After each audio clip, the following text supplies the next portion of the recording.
Hey everybody, wanted to do a quick video showing you the Roadster after Bonneville, after it was in the rainstorm and a little bit of flooding out on the salt. So I'll show you kind of what's going on with the car now that we're back in town. All right, well there's the car. Started tearing everything down, getting parts off the sandblaster and powder coater. You can see there's a decent amount of rust where the bare steel was exposed to the water from the rain and from the salt brine flooding.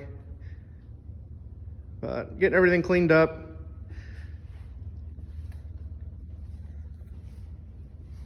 Started welding up some of the seams that were still exposed, using a wire wheel on a drill and a grinder, wire brush, and some of the more stubborn ones that I can't get clean, I'm using a little spot sandblaster just to make sure everything's nice and clean. But working on getting everything welded up.